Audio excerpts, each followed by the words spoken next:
Good afternoon, everyone, and welcome. We appreciate you joining us for a webinar we're calling Smart Retirement Strategies for High Earning Professionals. And if you don't think you fall in that category, that's okay too. What we'll be discussing today will serve as, I think, really good information for anyone contemplating retirement.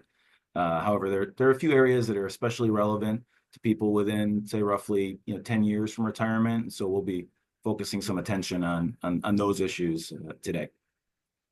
My name is Dana Vosberg. I'm the Managing Director of Advisory Services here at Manning & Peer.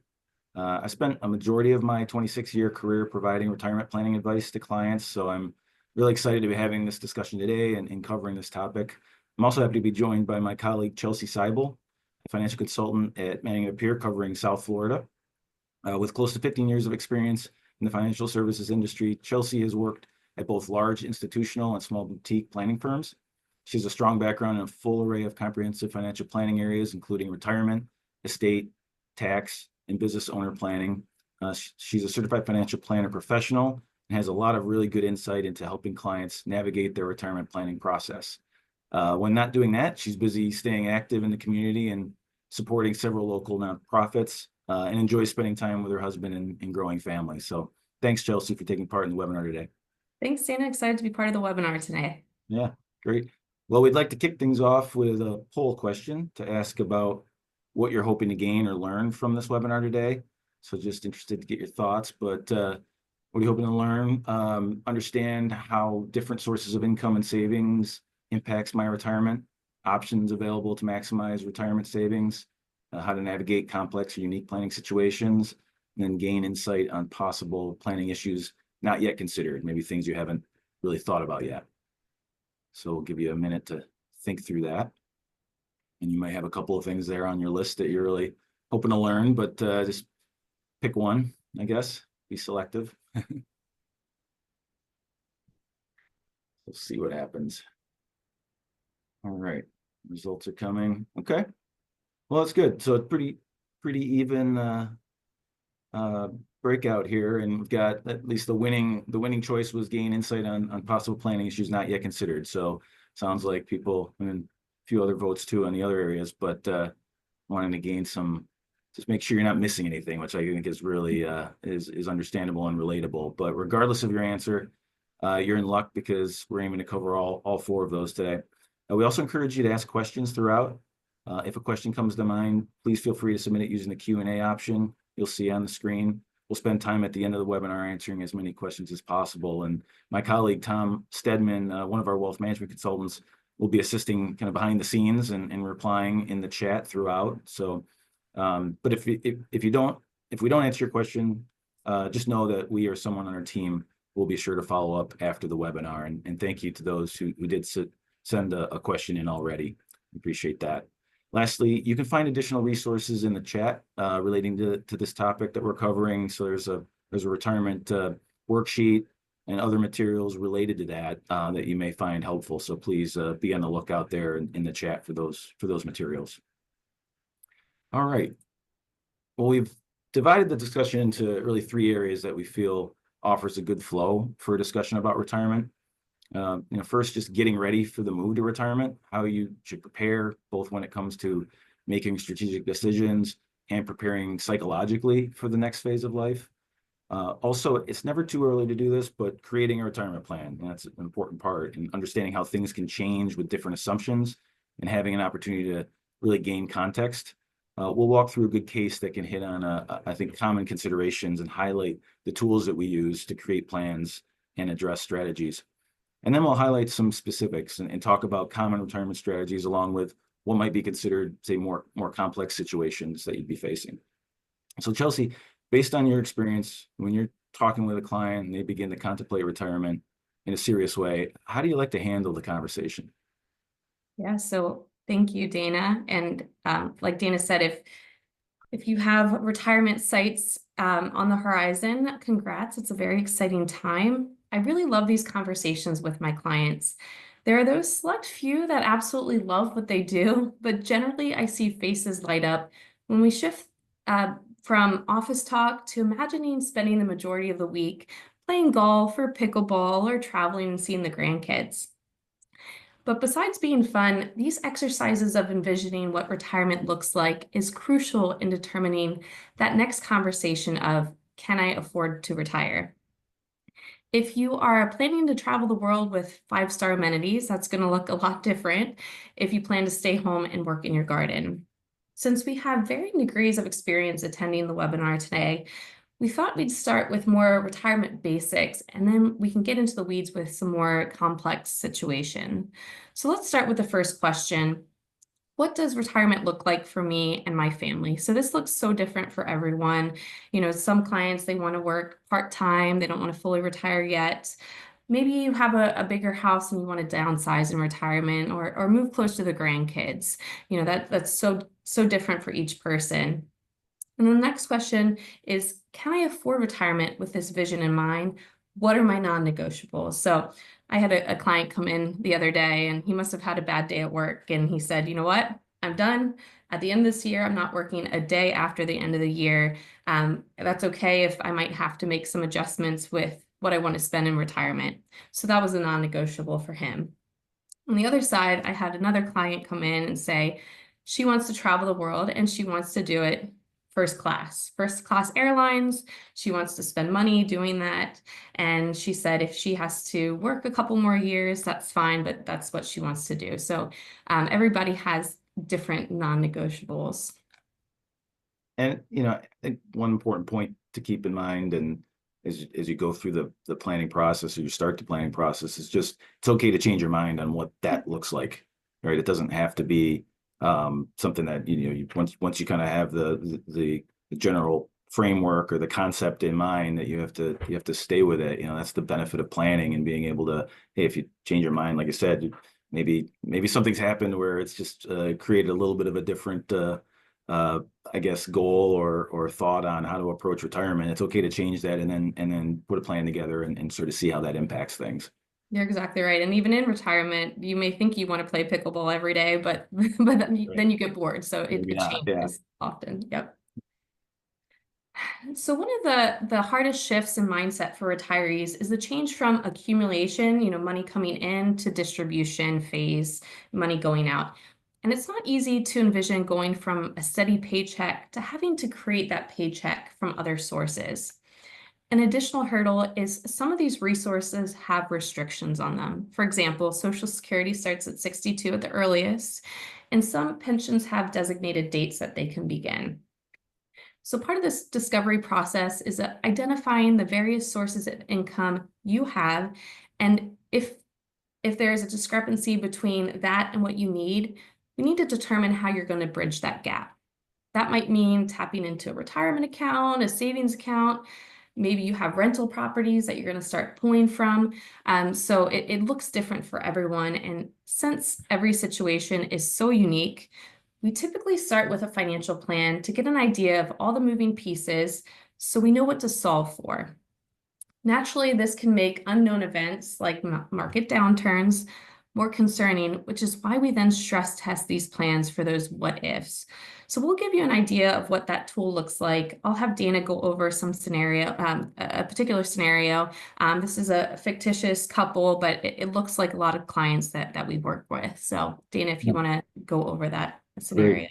Yeah, and it's a good representation of, I think, someone planning for retirement and trying to gain a better perspective on what's possible. And so if I set the stage here, we have John and Jennifer Smith. You can see some of the information about them here on the screen, but they're both in their late 50s. He makes roughly $250,000 a year currently at his job. She's recently retired from teaching and is considering part-time work, but unsure about what to do next.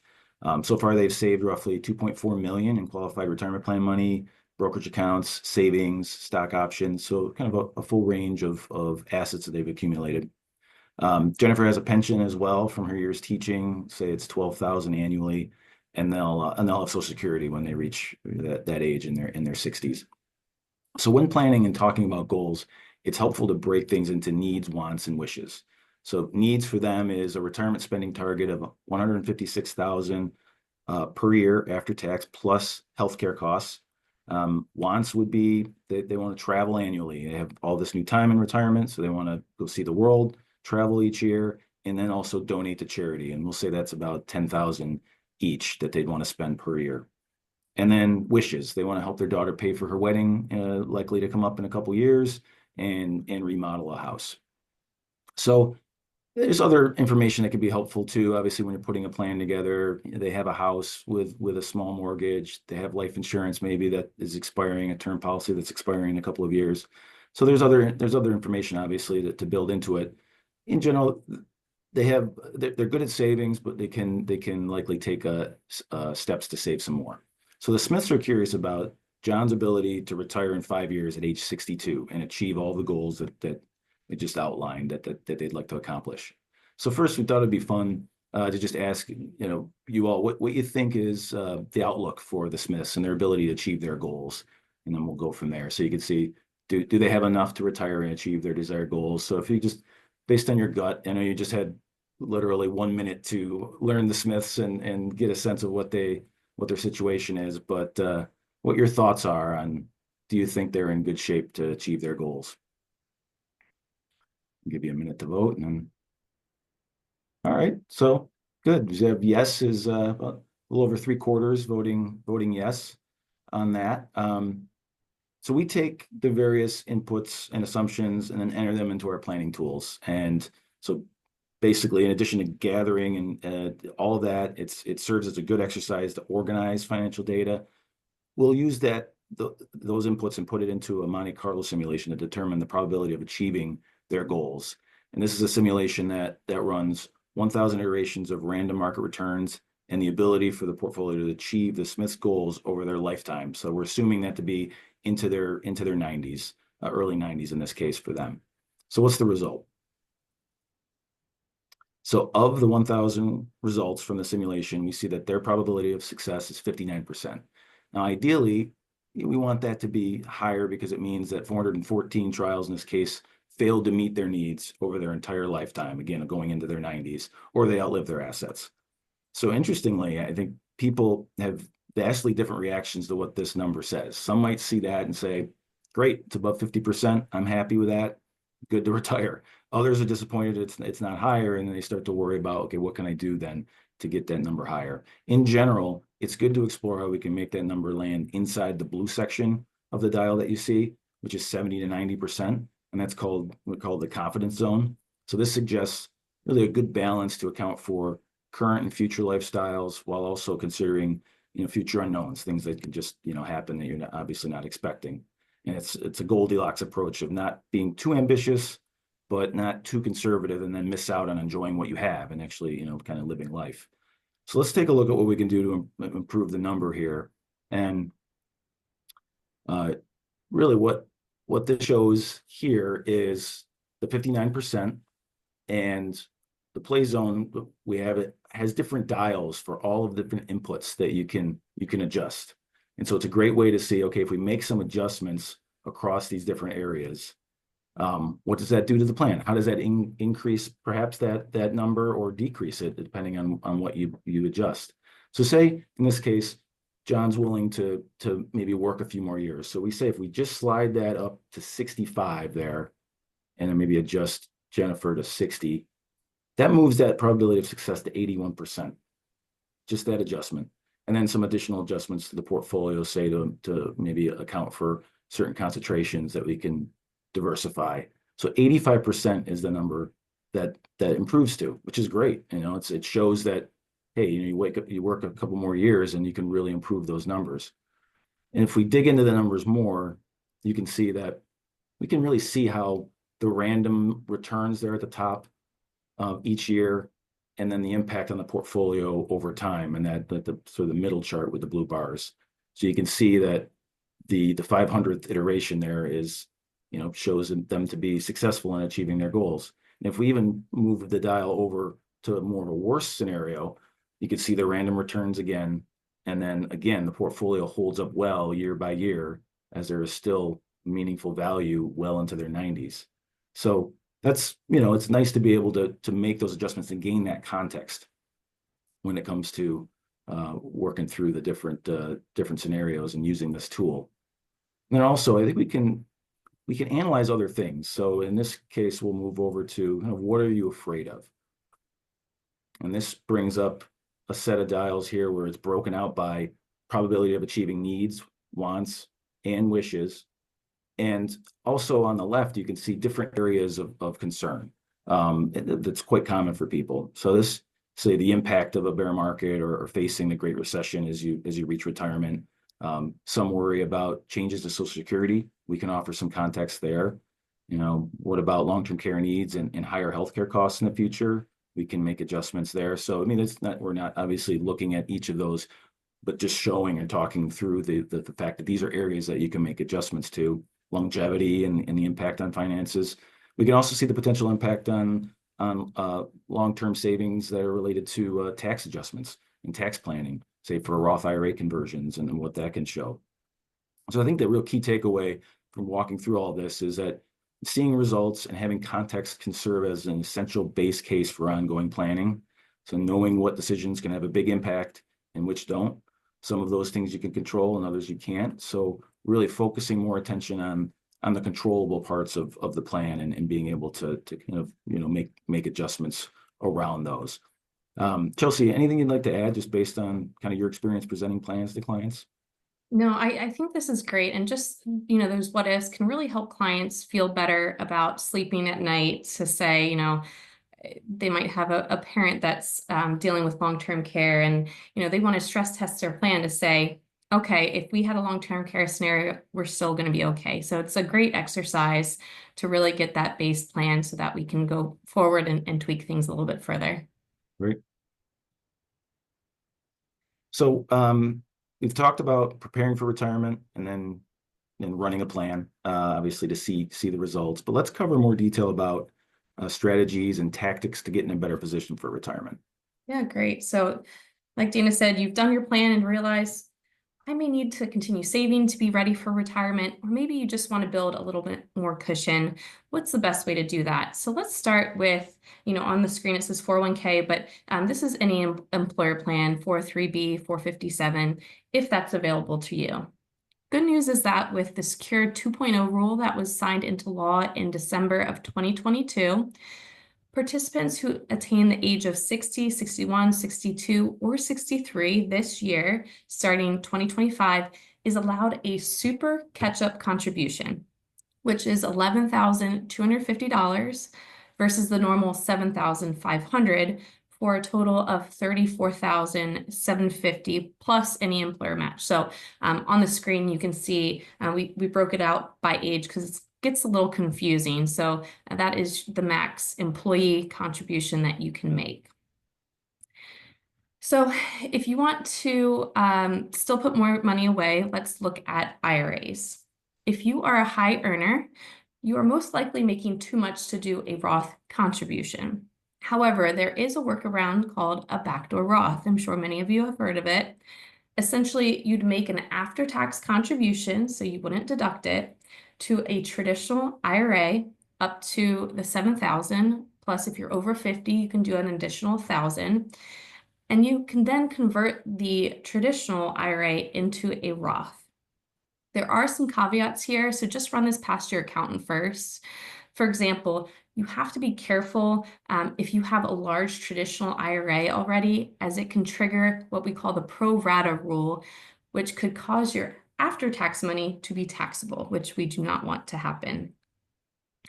The next one on here is HSA, so that stands for Health Savings Accounts. And not everyone can use these. You do have to have a high deductible health plan to have access. But if you do, you definitely want to take advantage. This is one of the most tax-friendly accounts that you can have. You put money in pre-tax, it grows tax-deferred, and comes out tax-free if used for qualified healthcare. So for my high earners, I recommend if you can pay for healthcare now with savings, let this bucket grow for retirement. It can be used, some of the qualified healthcare includes Medicare Part B, Part C, Part D. Medical expenses are one of the biggest expenses in retirement, and it's good to have various buckets to pull from in retirement to manage those taxes. When you have pre-tax accounts, every withdrawal is considered income and can make your tax bracket increase, and expenses that are linked to your adjusted gross income or modified adjusted gross income, like Medicare premiums, they can go up, which we want to manage. So that is something that we look at, and this can help. This piece can help. Right.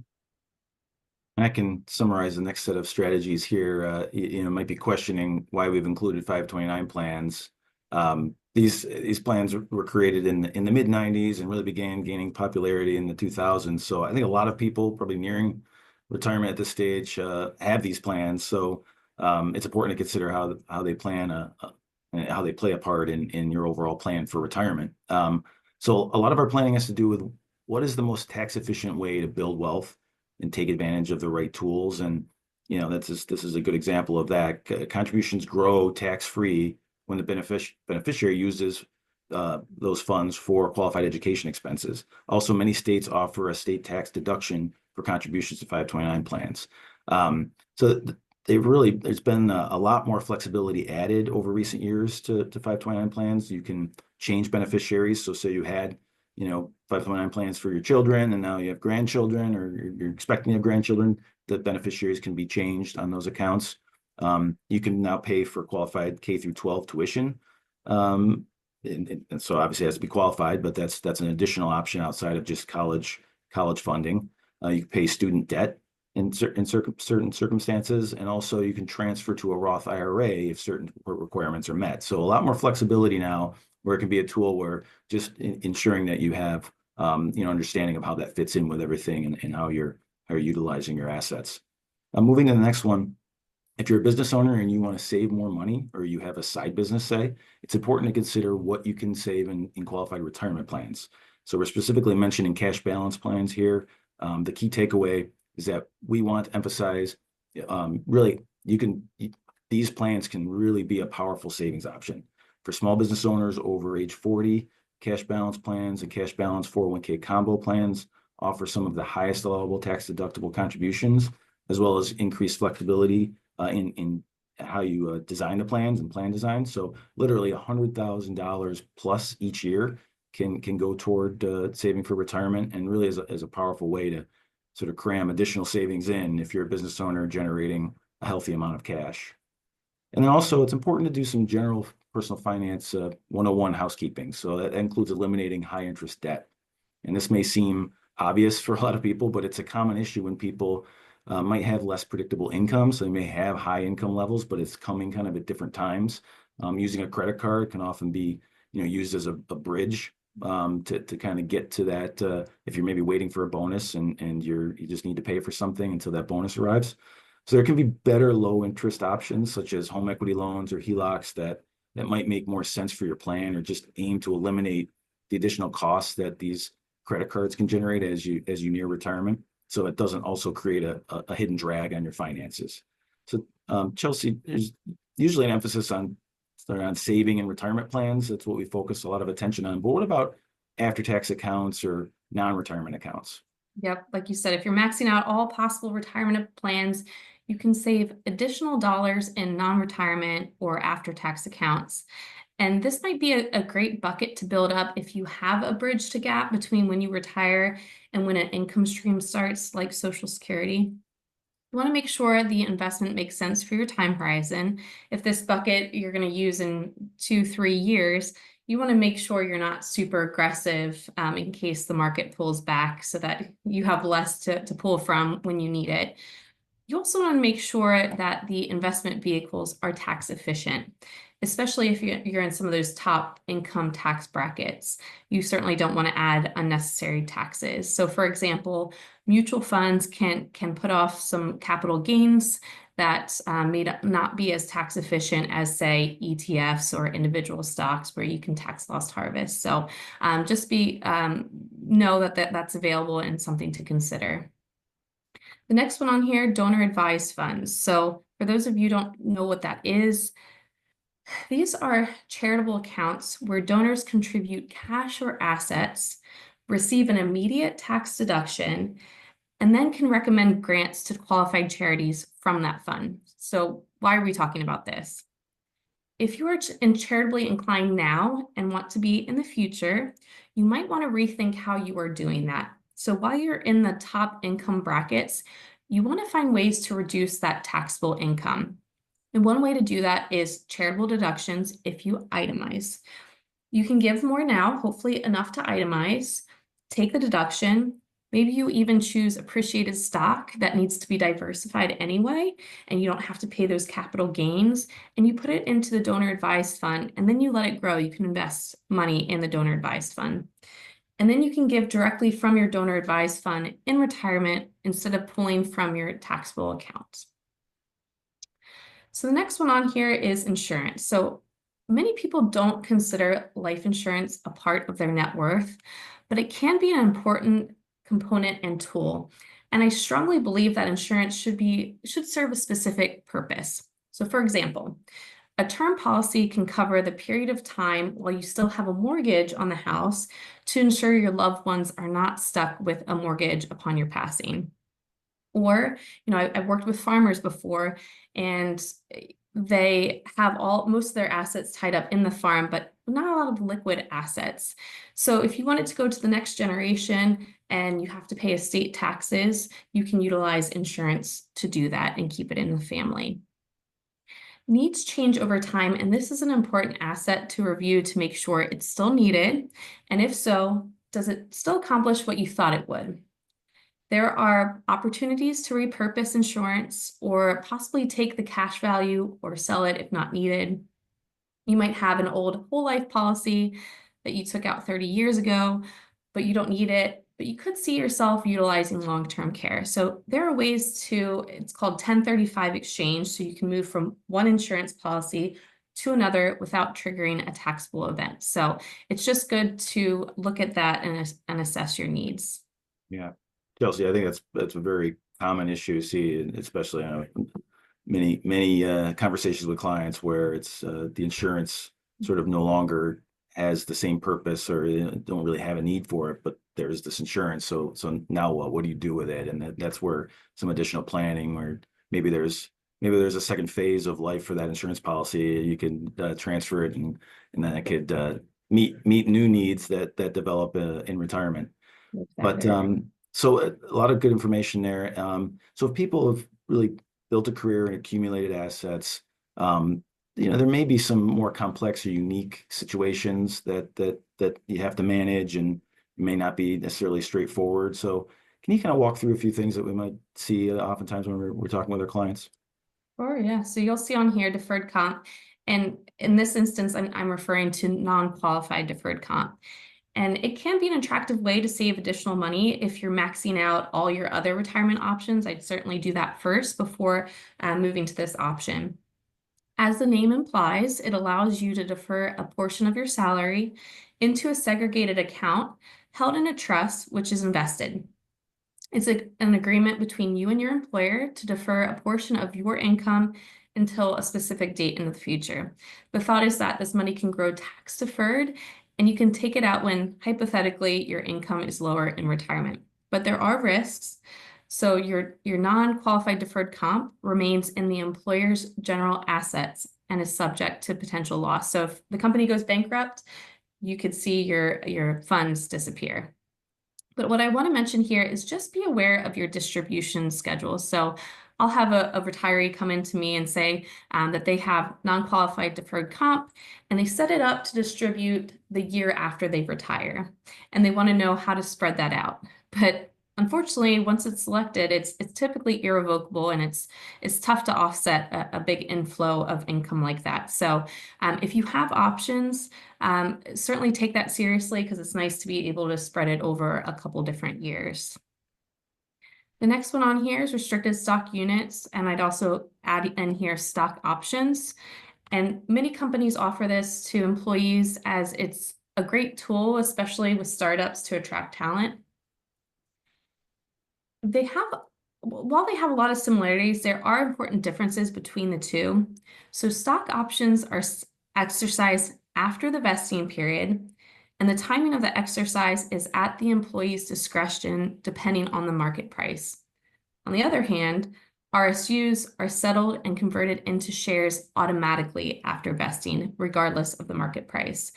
So you really want to be mindful of how that works. I recently had a client send me information on her stock options, She was changing jobs and wanted to know if she should exercise her stock options.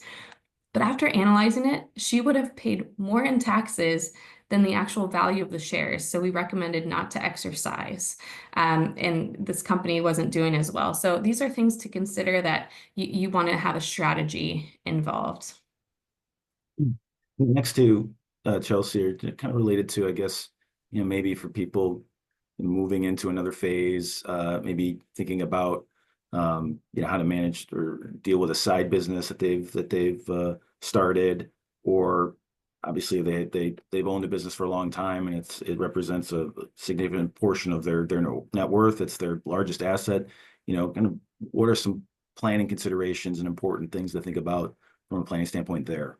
Sure, yeah, I see this quite often with high earners where clients are not looking to fully retire, but perhaps take a step back, or like you said, follow a passion hobby or something that can earn a little extra income. And this often involves changing from a W-2 employee to a contractor with it, which is a 1099. So I have several attorneys who were W-2, but decided that they wanted to do mediation as a bridge before they're fully retired, a little less stressful, but still has a stream of income. And we see this work well for many clients, but you do want to know how to structure your entity if you're going the 1099 route. So there's different ways to do that: S Corp, C Corp, LLC. You want to have some good advice on how to structure it before you get going on that. So that would be my biggest advice for changing over. This last scenario is if you're a business owner. Business owners typically have much more complexity involved when it comes to planning. And for that reason, we only have time to touch on a basic overview here. The biggest question is, what happens to the business when you retire? Can it be sold, or will you need to fold the business if you're not there? What does that look like? If you do sell, do you have a successor in mind, or will you need to find a buyer? And because of this, we generally advise clients to start this process at least 5 years before you plan to retire. All of this takes a lot of time, especially if you need appraisals. And then if you have children in the business, that can add complications. How do you transfer it to the next generation? And there are some more tax efficient ways to do that. And then additionally, if maybe you have a couple children and only one is in the business, how does that look from an estate planning standpoint? How do you equalize the estate if that's what you want to do? Because a lot of your assets tend to be tied up in the business. So how do you equalize the estate? So there's just a lot of consideration when it comes to business owners, and we definitely want to make sure you have time to plan for that.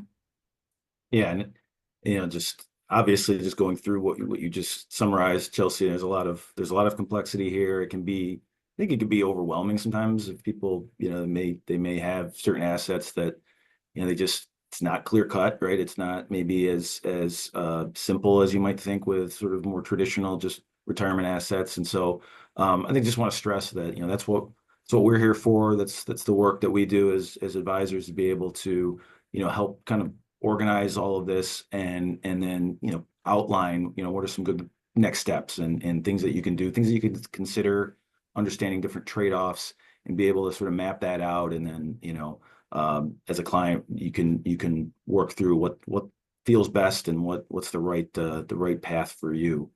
Okay, well, we thought it would be helpful to cover common advice you might hear, hearing just considering retirement and you're doing your own research.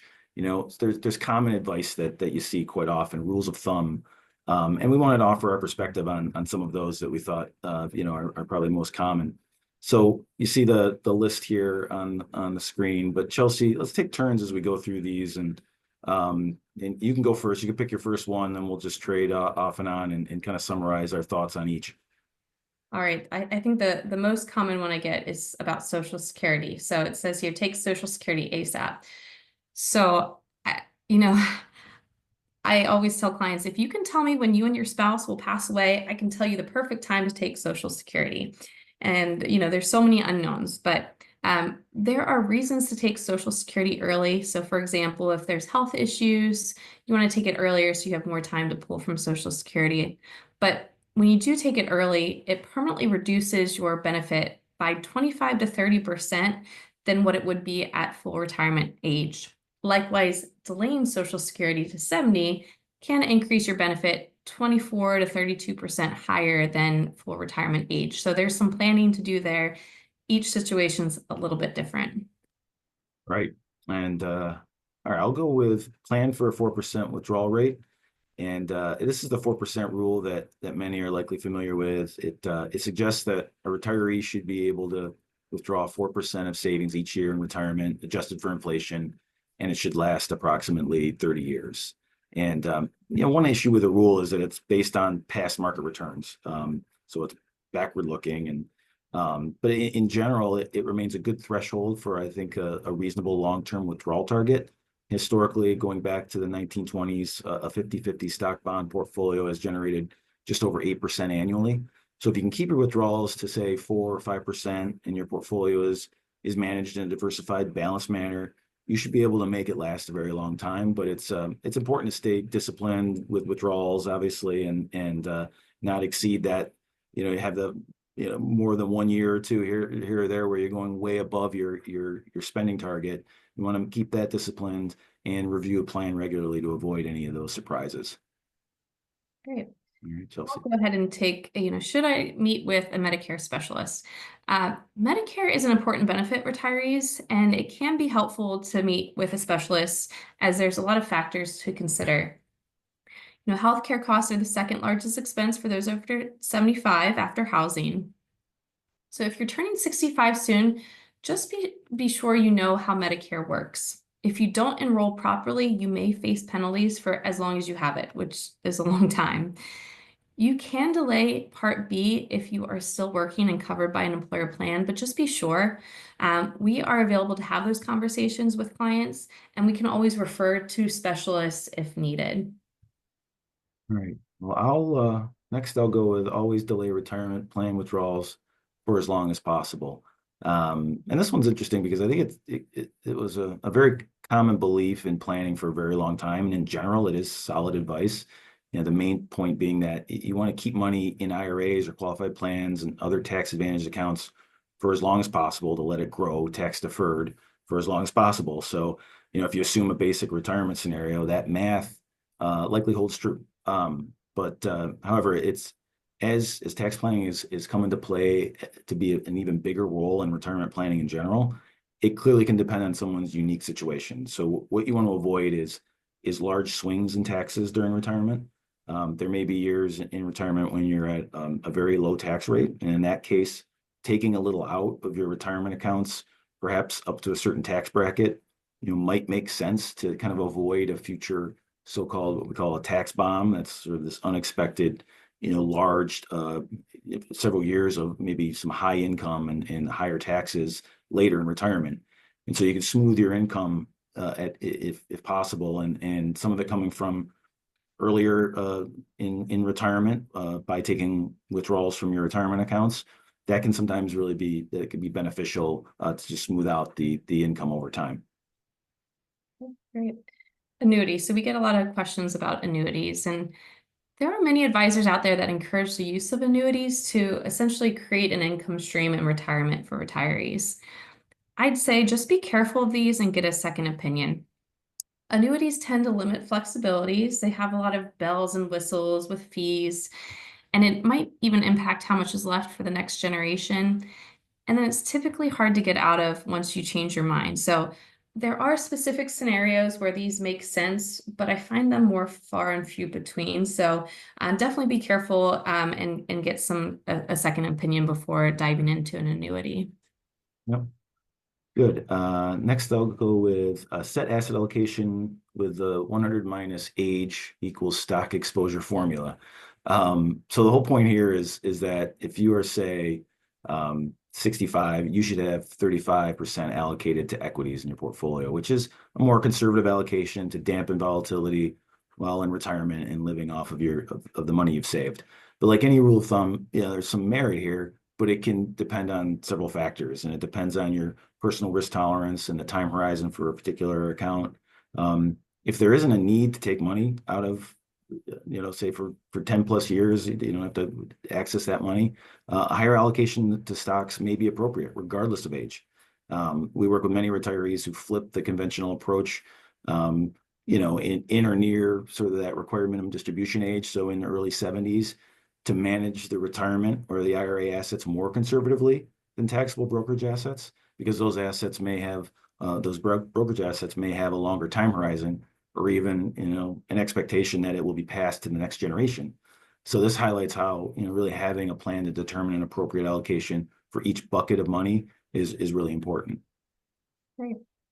So moving on to, should I buy long-term care insurance? So the long-term care insurance market has really changed over the years. There's many different types of long-term care, including traditional long-term care, asset-based or hybrid long-term care, annuities with long-term care riders, long-term care partnership programs. Self-insurance can be a good choice for some clients. So each client's situation is unique.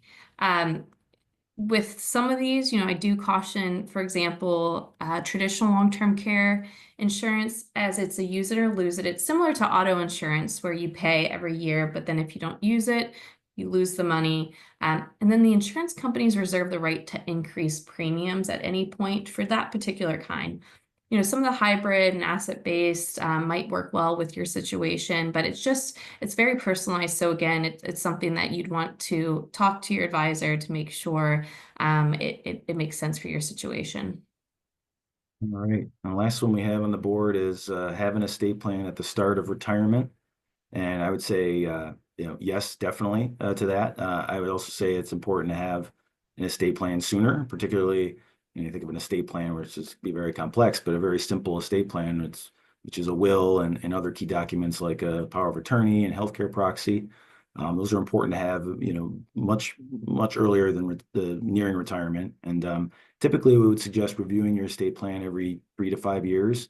And anytime you have a major change in your life, retirement is certainly one of those major changes. So it's a good time to do a review. Also, you know, you think about it, you've accumulated assets over your career, and it's important to make sure everything is in really good order, right? That's a kind of a natural time to review everything, and you have your estate plan organized so that you don't leave a mess for your family if something happens. And that's just a good way to just think about it and be motivated to make sure that that's up to date. And you know, perhaps it makes sense to incorporate more complex estate planning because of, you know, the growing estate maybe you have, and includes maybe trusts for particular reasons to address certain planning issues, and just to pass and make sure that you have things in good order as you look to the next generation.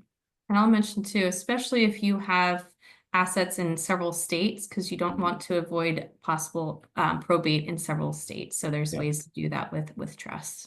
That's a really good point.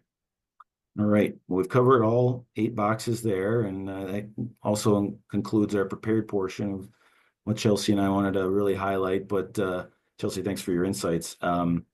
As we move to open Q&A, please feel free to submit questions. And if we don't have a chance to answer your question, feel free to reach out after the fact and speak with your financial consultant. If you don't currently work with one, contact us, and we'll be sure to have someone reach out to you. So with that, let's get to the Q&A. And you know, so feel free to keep submitting if you'd like here. One thing I'd like to take a look at, I guess, is something that came in regarding I guess exposure to company stocks. So say if a significant portion of a 401k is in company stock, what should you do from a planning standpoint? I don't know, Chelsea, if you have thoughts on kind of a good approach there. Yeah, great question. So when a client has a significant portion of their net worth in one stock, we do see added concentration risk. So we would like to diversify. You know, if one company pulls back significantly, you don't want to see your net worth obviously pull back proportionally. So if it's in a retirement account, you can do that without tax consequences within the retirement account. But I will mention, if it is company stock, you might benefit from, it's called net unrealized appreciation. So this allows for the gain of employer stock in retirement accounts to be taxed at long-term capital gains rates versus the ordinary, which tends to be a lot higher. So only the basis of the employer stock is taxed at those ordinary income rates. And this can result in significant tax savings for employees with company shares. So before you make those decisions, make sure you talk to somebody. Great. A couple questions came in relating to Roth IRA conversions. So, I guess just in general, can you discuss IRA to Roth conversions? Is it worth doing? If you want to answer, and I can even weigh in there too, Chelsea. I think this is something that is great to look at your plan to see when it might make sense and if, we see this come up commonly with high income earners. Once they go into retirement, that income drops dramatically. So it might bump you into some of those lower tax brackets. So that might be a good opportunity to, Dana, I know you mentioned this earlier, but you can convert up to a certain tax bracket over to a Roth so that money grows tax-free. And then I had alluded to different buckets. It's always nice to have different buckets to pull from to be, you can have more of a strategy with tax efficiency. Yeah. In some ways, you're diversifying, right? You're diversifying your tax exposure in retirement. So if you take advantage of maybe certain years while you're working where you may have lower income, and that's the thought process in general is, you want to make sure that you're converting, you're paying the tax up front, right? So you want to make sure you take advantage of years where maybe your income may be lower, and that's what we talked about, kind of smoothing the process. But you can do that either in your working years or in retirement where that drops off, you make that conversion, and now you've basically set a tax-free account here, or a portion of your assets are tax-free in the future by doing that. And that can be that can be a nice strategy. And that's something that, again, we do quite a bit with our clients as far as showing the impact of that decision and making the Roth conversions and what that might mean long term for your plan. I guess that's another question with Roth IRAs, just make sure I'm reading it properly here, but what are large Roth conversions early versus life insurance to cover taxes relating to maybe inheritance? I guess just I think you touched on it, Chelsea, at least as far as thinking about Roth conversions, maybe early in retirement, life insurance for estate tax planning, I think is maybe the way is what I'm trying to interpret here with the question. Sorry, I apologize if it's not clear to me, but maybe it's, how do you leave the most for the next generation, being tax efficient about that. So obviously kids, if they inherit a traditional IRA that they now have to deplete within 10 years, especially if your children are successful and already in top tier tax brackets, you don't want to push now more income to them. So obviously Roth would be a better way to inherit, because even though you have to deplete the Roth within 10 years too, it's tax-free. So it is more beneficial if you can leave it. But again, we always like to consider your situation first, make sure you're okay, it makes sense for you. And then we look at the next generation.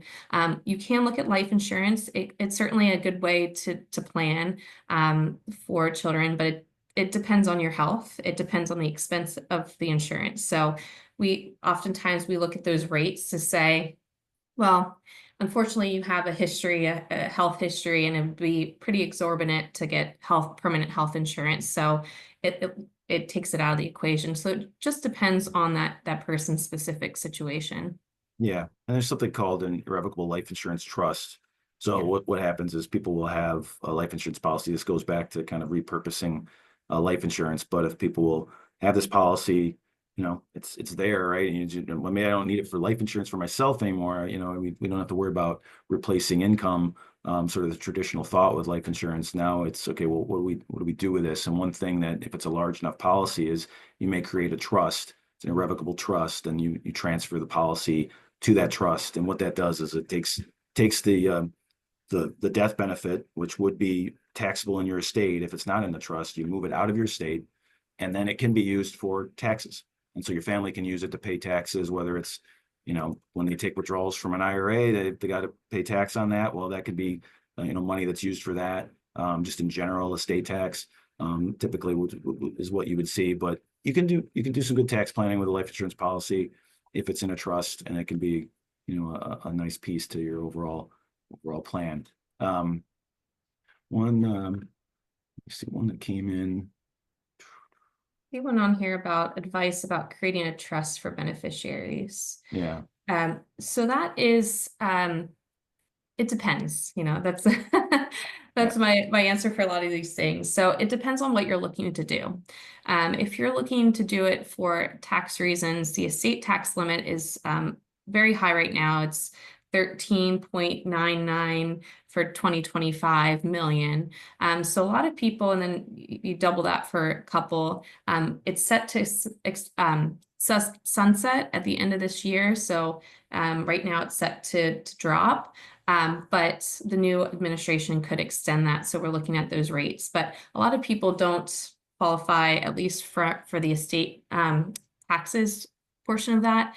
But there's other reasons to set up trusts. So that might mean, depending on how your children do, it can be a way to keep money out of their estate. It can be a way to, maybe you have children that like to spend money. So it helps, you can put some more guidelines on how that money is spent. It's also good for blended families. So if you have children, if you're remarried with children of yours, mine, ours, however it's set up, it can be a good way to keep things fair, and a trust is a good way to do that. So it just depends on what you're looking to do. And I also mentioned this earlier, trust can be a good way if you have property in a couple different states, can help avoid probate in multiple states. So yes, there's reasons for trust, but it just depends on your situation. A couple other really good questions here, I think, relate to a lot of people, or maybe a lot of people are thinking about it, but one is, can you address the incentive or disincentive to paying off a mortgage in advance of retirement? Maybe putting extra principal down, and what impact it may have regarding taxes. So yeah, I mean, I think that's, go ahead, Chelsea, if you wanted to answer. Yeah. So it depends on when you got that mortgage. And Right. if you were one of the lucky few that locked your mortgage in under 3%, or even a little bit higher than that, it might not make sense for you to pay down that mortgage when you can go and invest that money and potentially grow the assets more. So, it just depends on, we're looking at the pros and cons too. If you have a really high interest rate on your mortgage, maybe paying that down quicker might make some more sense. Yeah, I think that's one. There's a bunch of moving parts there, right? But exactly that, Chelsea, is what I would say is the interest rate is going to drive that decision. Certainly if you have a very low interest rate, then sort of holding that mortgage may make sense, because if you paid it off, right, you'd be using money that you could invest at presumably a higher annual, or at least over time, an annualized return that would be higher than what that interest rate is on the mortgage. So that arbitrage is what you're trying to basically take advantage of. If it's a very low rate, you can benefit by investing that money instead, rather than paying off a low interest rate. So there's tax considerations. Obviously, having the mortgage can provide some tax benefits, but I think that can be baked into the overall math of when you're working with somebody and you're trying to determine what's the best timing for that.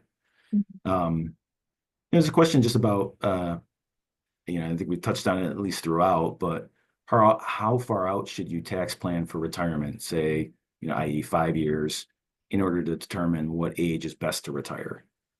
And that's where that plan that Dana showed is Yeah. very helpful.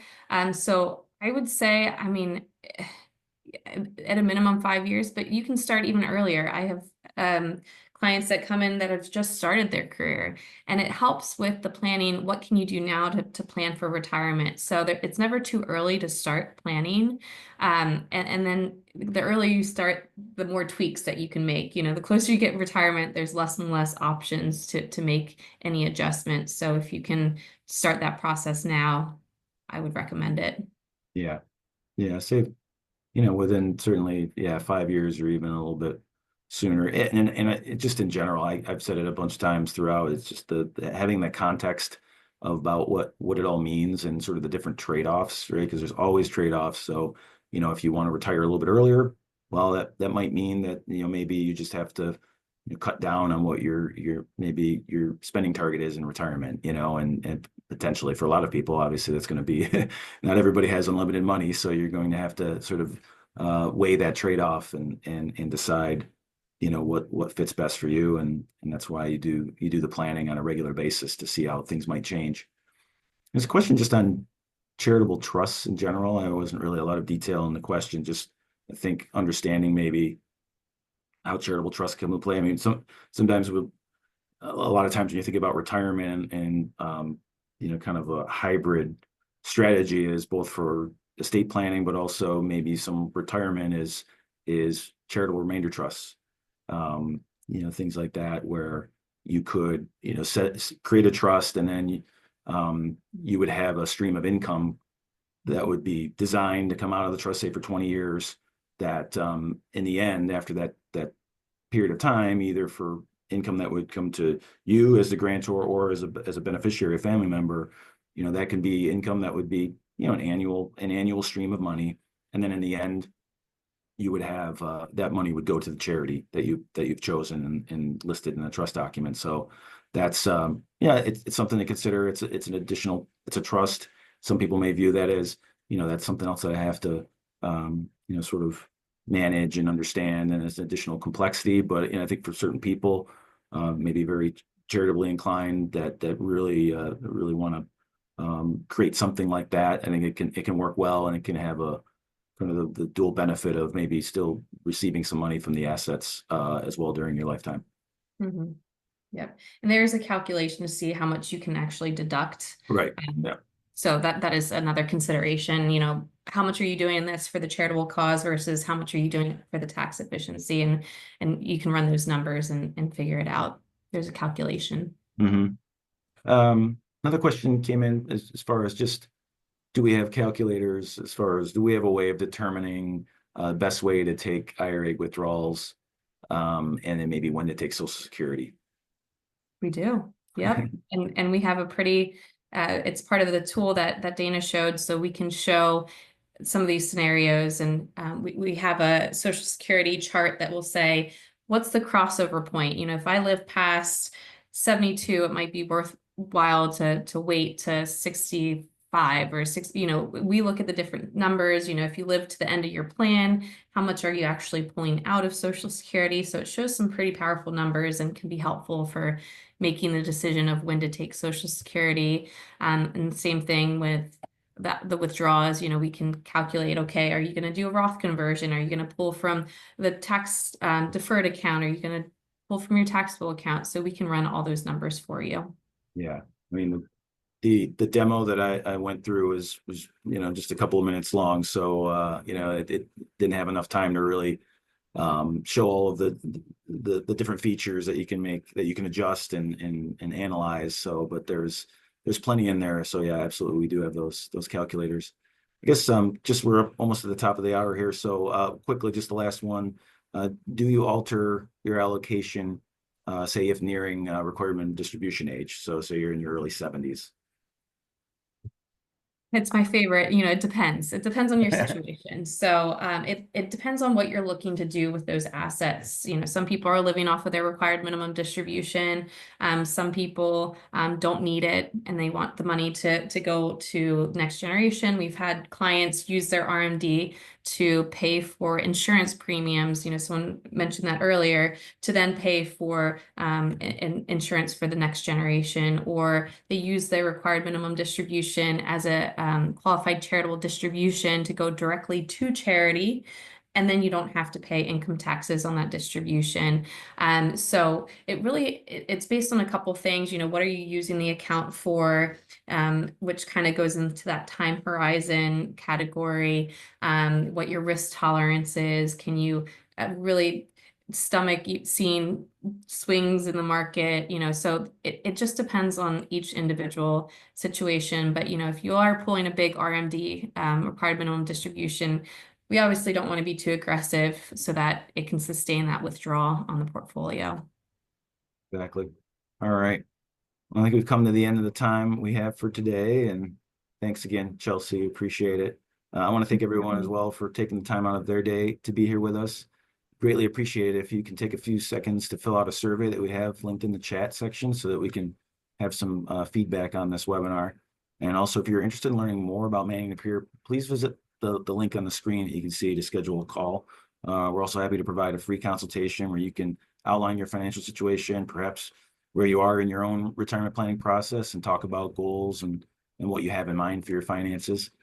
We can then prepare a financial plan similar to what you saw earlier, that it can serve as a great way to outline next steps for you and to ensure that you stay on track. So please feel free to take advantage of that. But on behalf of my colleague, Chelsea, and Manning & Napier, thank you again and have a great day.